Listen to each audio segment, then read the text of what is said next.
بسم اللہ الرحمن الرحیم۔ سیاوخش کی اس گفتگو کو فرخان نے بھی ناپسندیدگی کی نگاہ سے دیکھا تھا، لہٰذا خفگی کے انداز میں کہنے لگا، سیاوخش، تم جانتے ہو میں جنگ سے جی چرانے والا نہیں ہوں، لیکن حقیقت سے منہ نہیں موڑنا چاہیے، سچائی کو سچائی سمجھ کر قبول کر لینا چاہیے۔ کیا تم اس بات کو تسلیم نہیں کرتے کہ رے شہر سے باہر مسلمان ہمیں بدترین شکست دے چکے ہیں؟ وہ ہمارے لشکر کے ایک خاصے بڑے حصے کو کاٹ کر ہماری طاقت اور قوت پر ناقابل تلافی ضرب لگا چکے ہیں۔ اس کے باوجود تم یہ کہتے ہو کہ تم شہر کے اندر محصور ہو کر شہر کی حفاظت کا سامان کرو گے۔ میں مسلمانوں کے حملہ آور ہونے کے انداز کو خوب اچھی طرح جانتا ہوں۔ یاد رکھنا، جب مسلمانوں نے رے شہر کا محاصرہ کیا تو تم زیادہ دیر تک مسلمانوں کے مقابلے میں شہر کا دفاع نہیں کر پاؤ گے۔ فرخان کی اس گفتگو سے سیاوخش غضبناک ہو گیا۔ وحشی پن میں فرخان کو مخاطب کر کے کہنے لگا، اب اس موضوع پر مزید مجھ سے گفتگو نہ کرنا، جاؤ اپنے گھر چلے جاؤ، آرام کرو اور پھر دیکھو میں مسلمانوں کا مقابلہ کیسے کرتا ہوں۔ فرخان نے سیاوش کے ان الفاظ کو ناپسند کیا تھا، چنانچہ وہاں سے وہ ہٹ گیا تھا۔ آنے والی شب میں بڑی رازداری سے وہ شہر سے نکلا۔ مسلمانوں سے اس نے رابطہ قائم کیا، شہر میں داخل ہونے کا ایک خفیہ طریقہ مسلمانوں کو بتایا، جس راستے سے مسلمان داخل ہوئے اور رے شہر پر حملہ آور ہو کر اس پر قبضہ کر لیا گیا۔ اس طرح قزوین کے بعد رے شہر پر بھی مسلمانوں کا قبضہ ہو گیا تھا۔ رے شہر کی فتح سے متعلق مورخین لکھتے ہیں کہ مسلمانوں کا مقابلہ کرنے کے لیے سیاوخش بن بہران چوپین نے تبرستان، خومس اور جرجان والوں سے امداد طلب کی تاکہ مسلمانوں کا مقابلہ کیا جائے۔ ایک عظیم لشکر جمع کیا اور خم ٹونک کر مسلمانوں کے مقابلے پر آیا، لیکن بعد میں اس کے سالار فرخان اور سیاوخش میں تلخ کلامی ہوئی، جس پر فرخان نے مسلمانوں سے سازش کر لی اور شب کے وقت اسلامی لشکر شہر میں داخل ہوا۔ صبح کو لشکر اسلام میں شہر پر حملہ کیا، حملے کے ساتھ شہر فتح ہو گیا، بے حد اور بے شمار مالی غنیمت ہاتھ آیا، ایسی ہی جیسے مدائن کی فتح کے وقت مسلمانوں کو مالی غنیمت ملا تھا۔ چنانچہ اس شاندار کامیابی کے بعد مسلمانوں نے ایرانی سالار فرخان سے رے کے سلسلے میں مصالحت کر لی۔ رے شہر کی حکومت فرخان کے حوالے کر دی گئی۔ مورخین یہ بھی لکھتے ہیں کہ ایک عرصہ رے شہر کی حکومت فرخان اور اس کے خاندان میں قائم رہی۔ ساتھ ہی یہاں مسلمانوں نے پرانے شہر کو برباد کر کے ایک نیا شہر بھی آباد کرنے کا حکم دیا، اور رے شہر کی فتح اور کامیابی کی خبر دربار خلافت فاروق اعظم کی خدمت میں ارسال کی گئی۔ رے شہر کو فتح کرنے کے بعد اسلامی لشکر نے شہر کے باہر خیموں کا شہر آباد کر لیا تھا۔ رے شہر کی فتح کے بعد ایران کے ایک اور شہر دماوند نے جزیہ دے کر مسلمانوں سے مصالحت کر لی۔ چنانچہ نعیم بن مکرن نے فاروق اعظم کے حکم کے مطابق اپنے بھائی سوید کو خوست شہر پر حملہ آور ہونے کے لیے بھیجا۔ چنانچہ سوید نے خوست شہر پر بغیر کسی جنگ کے قبضہ کر لیا۔ خوست اور اس کے ارد گرد کا علاقہ ایک وسیع صوبہ خیال کیا جاتا تھا، یہاں سے جرجان، طبرستان بالکل قریب تھے۔ سوید اور اہل طبرستان سے نامہ اور پیام ہونے کے بعد جزیہ پر صلح ہو گئی۔ چنانچہ خوست کو فتح کرنے کے بعد مسلمانوں کے سالار سوید بن مکرن نے جرجان کا رخ کیا، جو طبرستان کا مشہور ضلع تھا۔ وہاں کے حاکم نے بھی جزیہ دے کر مسلمانوں سے صلح کر لی۔ اس طرح رے شہر کو فتح کرنے کے بعد جرجان اور طبرستان جیسے اہم علاقوں پر بھی مسلمانوں کا قبضہ ہو گیا تھا۔ اب اسلامی لشکر نے آذربائیجان کی طرف توجہ دی۔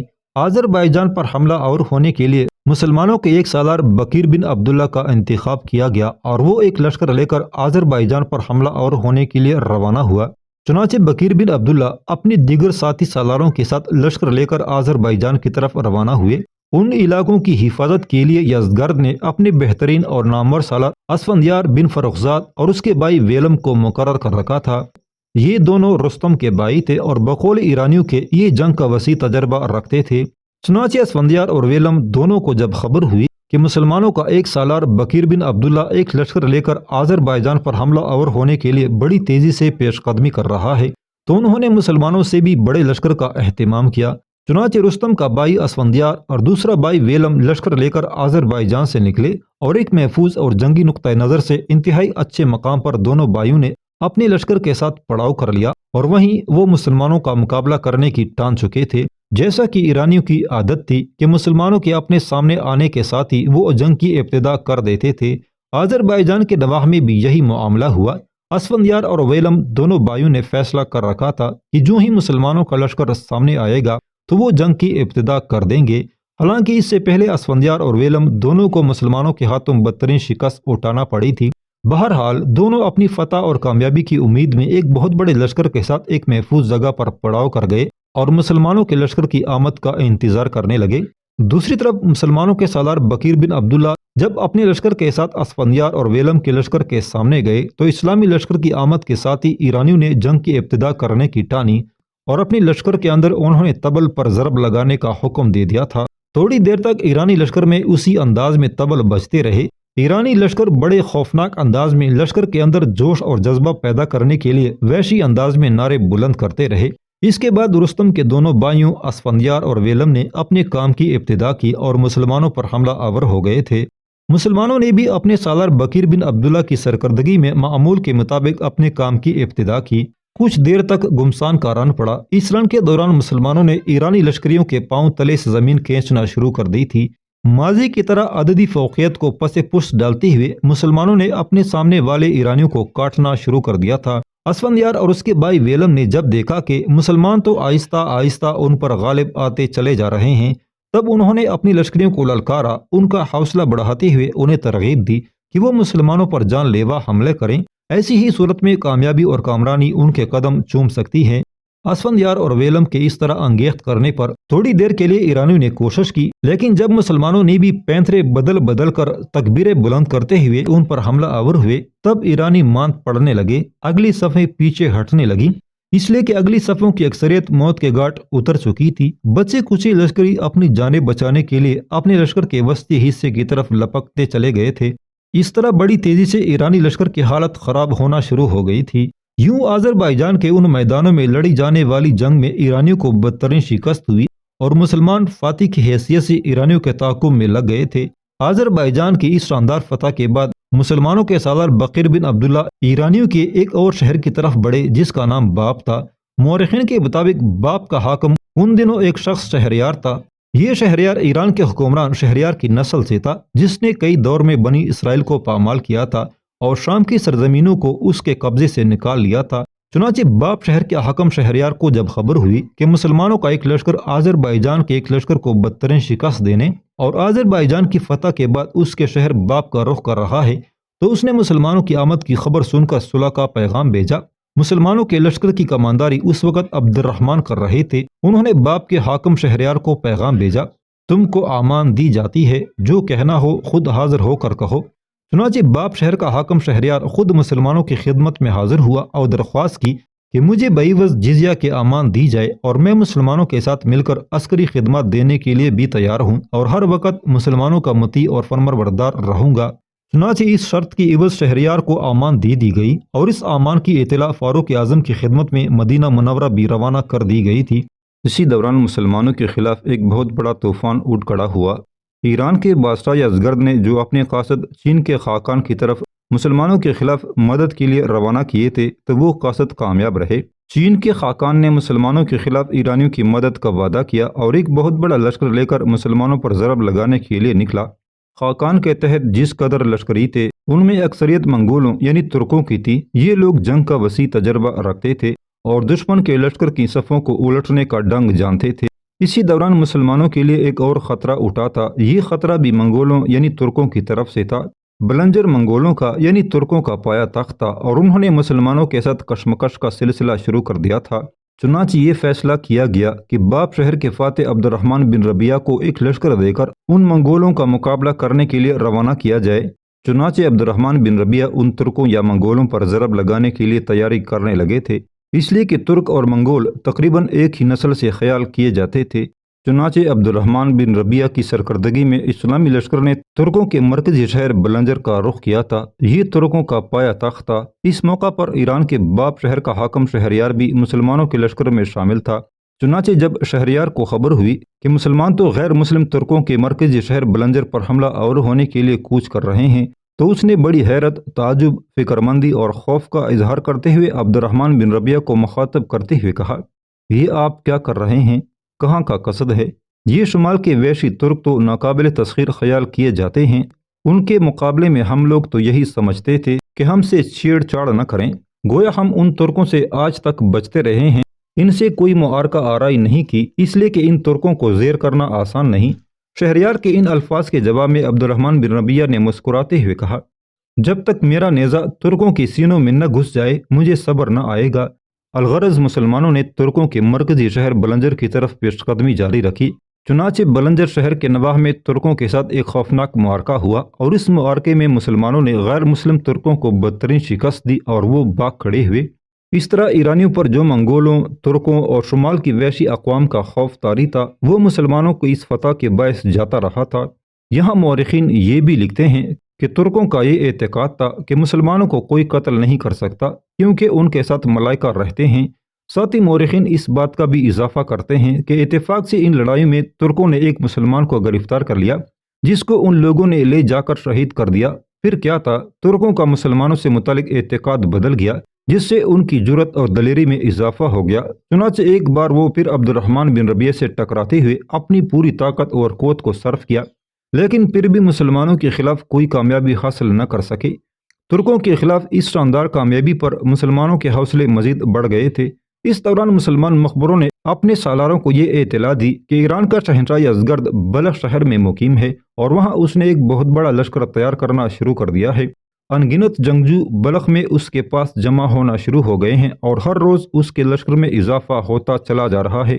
ان واقعات کی اطلاع جب فاروق اعظم کو ہوئی تو انہوں نے یزدگرد پر ضرب لگانے کے لیے اسلامی لشکر کا سالار احنف بن قیس کو مقرر کیا اور اس کے لیے حکم تھا کہ وہ یزدگرد پر لشکر کشی کرے۔ احنف بن قیس نے یہ فیصلہ کیا کہ اپنے لشکر کے ساتھ خراسان میں داخل ہونے کے بعد پہلے ہرات کا رخ کریں گے اور ہرات کو فتح کرتے ہوئے وہ بلخ میں یزدگرد سے ٹکرائیں گے۔ اسی دوران مسلمانوں کے ایک اور لشکر مطرب بن عبداللہ کی سرکردگی میں نیشاپور پر حملہ آور ہونے کے لیے روانہ کیا گیا۔ ایک اور لشکر حارث بن حسام کی کمانداری میں سرخس شہر پر ضرب لگانے کے لیے کوچ کر گیا تھا۔ اس طرح مسلمانوں کے کئی لشکر اب ایرانی سلطنت کے بچے کچے علاقوں پر حملہ آور ہونے کے لیے روانہ ہوئے تھے۔ عتبہ بن ہشام اور ہلال بن علقمہ رجینہ اور البانہ کے ساتھ احنف بن قیس کے لشکر میں شامل تھے۔ بنو تمیم کے لوگ بھی اسی لشکر میں شامل ہو چکے تھے۔ چنانچہ احنف بن قیس اپنے لشکر کے ساتھ حرکت میں آئے اور پہلے انہوں نے ہرات شہر کا رخ کیا۔ ہرات میں شہر کی مدافعت کے لیے جو لشکر تھا اس نے اپنی طرف سے پوری کوشش کی کہ مسلمانوں کا مقابلہ کیا جائے اور انہیں ہرات پر قبضہ نہ کرنے دیا جائے، لیکن مسلمانوں نے اپنی ترکتاز اور اپنی یلغار اور پیش قدمی کو اس شدت کے ساتھ جاری رکھا کہ ہرات کی مدافعتی قوت مسلمانوں کا مقابلہ نہ کر سکی اور دوسرے شہروں کی طرح ایرانیوں کے ہرات شہر پر بھی مسلمانوں کا قبضہ ہو گیا۔ چنانچہ ہرات کو فتح کرنے اور چند روز وہاں قیام کر کے وہاں کے نظم و نسق کو درست کرنے کے بعد اسلامی لشکر نے اب بلخ شہر کا رخ کیا تھا، جہاں اس وقت ایران کے بگوڑے اور سرگردہ رہنے والے بادشاہ یزدگرد نے قیام کر رکھا تھا۔ یزدگرد یوں ہی بلخ شہر میں پناہ لینے کے لیے نہیں پڑا ہوا تھا، بلکہ بلخ شہر میں قیام کے دوران اس نے آس پاس کے شہروں ادھر ادھر بکھرے ہوئے ایرانی لشکریوں اور ان حکمرانوں سے بھی مدد طلب کر لی تھی جو ماضی میں ایرانیوں کے تحت تھے، لیکن بعد میں انہوں نے ایک طرح سے خود مختاری حاصل کر لی تھی۔ اس طرح مسلمانوں کا مقابلہ کرنے کے لیے یزدگرد نے بلخ شہر میں ایک بہت بڑا لشکر تیار کر لیا تھا اور اس لشکر کی پرواہ کیے بغیر اسلامی لشکر ہرات کو فتح کرنے کے بعد بڑی برق رفتاری سے بلخ شہر کی طرف بڑھا تھا۔ مسلمانوں کا لشکر جب بلخ شہر کے نواح میں پہنچا تو ان کے وہاں پہنچنے سے پہلے ہی یزدگرد نے لگاتار کوششوں سے جو لشکر بلخ میں جمع کیا تھا وہ بلخ کے نواح میں مسلمانوں سے ٹکرانے کے لیے موجود تھا۔ اب تک جو ایرانیوں کے خلاف مسلمانوں نے کامیابیاں حاصل کی تھی ان کا یزدگرد کو بڑا قلق اور بڑا غصہ تھا اور وہ اسی کوشش میں تھا کہ کوئی ایسا لمحہ آئے کہ وہ مسلمانوں کو شکست سے دوچار کرنے کا سلسلہ شروع کر دے، اپنی سلطنت کی پہلی سی عظمت کو بحال کر دے۔ اسی سلسلے میں اس نے چین کے خاقان سے بھی مسلمانوں کے خلاف مدد طلب کر رکھی تھی۔ یزدگرد کا ارادہ یہی تھا کہ بلخ میں قیام کے دوران وہ ایک بہت بڑا لشکر جمع کرے گا۔ اتنی دیر تک چین کا خاقان بھی اس کے حق میں مسلمانوں پر ضرب لگانے کے لیے لشکر لے کر آئے گا، اور اس طرح جب دو بڑی قوتیں متحد ہو کر مسلمانوں کے خلاف حرکت میں آئیں گی تو یقیناً مسلمانوں کی ناکامیوں اور ان کی شکستوں کے در کھل جائیں گے۔ لیکن یہاں شاید قدرت اور ہی فیصلہ کر چکی تھی، چونکہ چین کا خاقان ابھی تک اپنے لشکر کے ساتھ یزدگرد کی مدد کے لیے نہیں پہنچا تھا۔ تاہم یہ افواہیں اڑی ہوئی تھی کہ چین کا خاقان ایک بہت بڑا لشکر لے کر یزدگرد کی مدد کے لیے بڑی برق رفتاری سے ان علاقوں کا رخ کیے ہوئے ہے، اور ان افواہوں اور خبروں نے ایک طرح سے ایران کے شکست خوردہ لشکریوں کے حوصلے پھر جوان اور مضبوط اور مستحکم کر دیے تھے۔ چنانچہ جب دونوں لشکر ایک دوسرے کے سامنے صف آرا ہوئے تب سب سے پہلے ایرانی لشکر نے اپنے کام کی ابتدا کی۔ ماضی کی طرح بلخ کے نواح میں بھی ایرانی لشکر کی تعداد مسلمانوں سے کہیں زیادہ تھی، چنانچہ ایرانی لشکر نے حملہ کرنے میں پہل کر دی اور مسلمانوں پر ٹوٹ پڑے تھے۔ بلخ شہر کے نواح میں ایرانیوں نے اپنی طرف سے پوری کوشش کی کہ مسلمانوں کو کسی نہ کسی طرح ایک بار ہی شکست سے دوچار کر کے اپنی ماضی کی شکستوں اور ناکامیوں کا در بند کر کے اپنی کامیابیوں اور فوزمندیوں کا باب کھولنے میں کامیاب ہو جائیں، لیکن وہ ایسا نہ کر سکے۔ کچھ دیر تک جب گمسان کا ران پڑا تو ایرانیوں نے خود دیکھا مسلمانوں نے ان کی اگلی صفوں کو چیر کر رکھ دیا تھا، اور اب وہ دائیں بائیں کے علاوہ ایرانیوں کے لشکر کے مرکزی حصے کو اپنا ہدف بنانا شروع ہو گئے تھے۔ تھوڑی دیر کی مزید جنگ کے بعد ایرانی لشکر کی حالت خراب ہونا شروع ہو گئی تھی، یہاں تک کہ یزدگرد کے سالاروں نے اندازہ لگا لیا کہ مسلمانوں کے مقابلے میں ایک بار پھر ان کے مقدر میں شکست اور بدبختی لکھی جا رہی ہے۔ چنانچہ انہیں یقین ہو گیا کہ اب وہ مزید مسلمانوں کا مقابلہ نہیں کر سکتے، اور اگر انہوں نے جنگ جاری رکھی تو نہ صرف ان کے لشکر کا مکمل طور پر صفایا کر دیا جائے گا بلکہ ان کی پوری قوت کو کچل دیا جائے گا۔ چنانچہ ان اندیشوں کے تحت ایرانی لشکر شکست اٹھا کر بھاگ کھڑے ہوئے۔ یزدگرد کو جب اس خبر کی اطلاع ملی تو وہ بلخ شہر سے نکل کر اپنی جان بچانے کے لیے بھاگ کھڑا ہوا۔ اس طرح ہرات کے بعد مسلمان بلخ شہر کو بھی فتح کرنے میں کامیاب ہو گئے تھے۔ اس دوران یہ خبریں آنا شروع ہو گئی تھی کہ چین کا خاقان ایک بہت بڑا لشکر لے کر یزدگرد کی مدد کے لیے بڑی برق رفتاری سے دریائے جیہون کا رخ کیے ہوئے ہے۔ یہ خبریں سننے کے بعد یزدگرد نے ادھر ادھر بکھرے ہوئے اپنی لشکریوں کو پھر جمع کر کے اپنی طاقت اور قوت میں اضافہ کرنا شروع کر دیا تھا۔ دوسری طرف مسلمانوں کے لشکر کے سالار اعلیٰ احنف ان دنوں بلخ شہر کو فتح کرنے کے بعد اپنے لشکر کے ساتھ شہر کے نواح میں ہی خیمہ زن تھا۔ اسی خیمہ گاہ میں ایک روز عتبہ بن ہشام اور رجینہ دونوں میاں بیوی خیمے میں اپنا سامان سمیٹ رہے تھے کہ خیمے کے دروازے پر ہلال بن علقمہ اور البانہ دونوں میاں بیوی کے علاوہ بنو تمیم کے سعد بن قیس اور برق بن اسد بھی اپنے اہل خانہ کے ساتھ نمودار ہوئے، اس لیے کہ وہ دونوں بھی اپنے بیوی بچوں سمیت لشکر میں شامل تھے۔ سب خیمے کے دروازے پر کھڑے ہو کر بڑے غور سے عتبہ بن ہشام اور رجینہ دونوں میاں بیوی کو دیکھتے رہے۔ ہلال بن علقمہ بڑی اپنائیت میں عتبہ بن ہشام کو مخاطب کر کے کہنے لگا، میں تم دونوں میاں بیوی کو اپنا سامان سمیٹتے دیکھ کر خوش ہو رہا تھا۔ ابھی خبر آئی ہے کہ چین کا خاقان ایک بہت بڑا لشکر لے کر مسلمانوں پر ضرب لگانے کے لیے قریب آ گیا ہے۔ چنانچہ تھوڑی دیر پہلے لشکر کو یہاں سے کوچ کا حکم ملا ہے۔ میں تو یہ سمجھا تھا کہ ابھی تمہیں اس کی خبر نہیں ہوگی، لیکن تم دونوں میاں بیوی کو سامان سمیٹتے دیکھ کر میں خوش ہوا اور اندازہ لگا لیا کہ تمہیں بھی خبر پہنچ گئی ہے کہ لشکر یہاں سے کوچ کر رہا ہے۔ جواب میں عتبہ بن ہشام مسکراتے ہوئے کہنے لگا، ابن علقمہ میرے بھائی، تمہارا اندازہ درست ہے۔ تھوڑی دیر پہلے ہی ہم دونوں میاں بیوی کو خبر ہوئی کہ لشکر یہاں سے کوچ کرے گا، لہٰذا ہم نے تیزی سے اپنا سامان سمیٹنا شروع کر دیا۔ سامان تو اب ہم سمیٹ چکے ہیں۔ اس کے بعد سارے حرکت میں آئے۔ ہشام اور رجینہ جب اپنا سامان لے کر باہر نکلے اور سامان سے بھری خرجینیں گھوڑوں کی زینوں سے باندھ دی، تب ہلال بن علقمہ، سعد بن قیس اور برق بن اسد نے خیمہ اکیڑ کر تہہ کر دیا تھا۔ تھوڑی ہی دیر بعد لشکر نے چین کے خاقان کا مقابلہ کرنے کے لیے دریائے جیہون کا رخ کیا تھا۔ چین کے خاقان نے لشکر کے ساتھ دریائے جیہون کے قریب پڑاؤ کیا تھا۔ وہ ایک بہت بڑا لشکر لے کر آیا تھا۔ اس کی آمد پر ایرانی خوش تھے اور انہیں یقین ہو گیا تھا کہ اب مسلمانوں کو شکست دینا آسان ہو جائے گا۔ دوسری طرف یزدگرد بھی خاقان چین کے ساتھ اپنا معاملہ طے کرنے کے بعد مرو کی طرف چلا گیا تھا، جہاں اس نے ایک اور لشکر تیار کر رکھا تھا۔ دراصل یزدگرد بیک وقت مسلمانوں کے لیے دو محاذ کھولنا چاہتا تھا۔ مسلمانوں کے خلاف اس موقع کو یزدگرد آخری موقع کے طور پر استعمال کرنے کا خواہشمند تھا۔ وہ جانتا تھا کہ اگر چین کے خاقان کی آمد کے باوجود عربوں کے خلاف ایرانیوں کو فتح نہ ہوئی تو پھر کبھی بھی وہ عربوں کے خلاف اپنی فتح مندی اور کامیابی کا در نہ کھول پائیں گے۔ اس بنا پر اس نے مرو میں بھی ایرانیوں کا ایک بہت بڑا لشکر تیار کر لیا تھا۔ دوسری طرف مسلمانوں کے سالار اعلیٰ احنف چین کے خاقان کا مقابلہ کرنے کے لیے آگے بڑھے۔ دریائے جیہون کو پار کر کے ایک میدان میں جس کی پشت پر پہاڑ تھا، صف آرا ہوئے۔ ان کے لشکر کی تعداد اس وقت 20,000 تھی۔ چونکہ چین کا خاقان ٹڈی دل سا لشکر لے کر آیا تھا، لہٰذا مسلمانوں نے احتیاطاً ضرورت کے مطابق اپنی حفاظت اور اپنی کامیابی کو یقینی بنانے کے لیے خندقیں بنا لی اور مورچے قائم کر لیے۔ چند دن اسی تیاری میں گزر گئے۔ اس کے بعد وہ دونوں لشکر ایک دوسرے کے خلاف صف آرا ہوئے۔ قدیم ترکوں کے اندر یہ دستور تھا کہ لڑائی شروع ہونے سے پہلے 3 بہادر یکے بعد دیگرے طبل اور علم لے کر میدان جنگ میں جاتے تھے۔ اس کے بعد سارا لشکر حرکت میں آتا تھا اور گمسان کی لڑائی شروع ہو جاتی تھی۔ جس روز دونوں لشکر جنگ کی ابتدا کرنے کے لیے ایک دوسرے کے سامنے صف آرا ہوئے، ترک اپنے دستور کے مطابق حرکت میں آئے۔ ایک ترک طبل و علم لیے دونوں لشکروں کے درمیان آیا اور مسلمانوں کے سالار کو انفرادی مقابلے کے لیے للکارا۔ اس موقع پر کئی مسلمان سالار میدان میں اتر کر چین کے خاقان کے اس جنگجو کا مقابلہ کرنا چاہتے تھے، لیکن مسلمانوں کے سپہ سالار نے کسی کو بھی میدان میں اترنے کی اجازت نہ دی، بلکہ اپنے آپ کو لیس کر کے وہ خود انفرادی مقابلے کے لیے میدان میں اترے۔ چنانچہ دونوں لشکریوں کے وسط میں احنف کچھ دیر تک میدان میں اترنے والے چین کے اس سورما کے ساتھ برسر پیکار رہے، اور پھر تھوڑی دیر کے رد و بدل کے بعد احنف نے اس پر اپنے نیزے کا ایسا وار کیا کہ اس سورما کو موت کے گھاٹ اتار دیا اور وہ اپنے گھوڑے سے گر گیا۔ اس کے بعد ترکوں نے اپنے قاعدے کے موافق پھر اپنے کام کی ابتدا کی۔ اس مرتبہ دو جنگجو خاقان چین کی طرف سے میدان میں آئے۔ پہلے سورما کو زیر کرنے کے بعد مسلمانوں کے سالار اعلی احنف واپس لشکر میں نہیں آئے، وہیں کھڑے رہے۔ جب دوسری بار دو جنگجو میدان میں اترے تب وہ ان دونوں کے مقابلے پر جم گئے اور ان دونوں کو بھی بیک وقت انہوں نے موت کے گھاٹ اتار دیا۔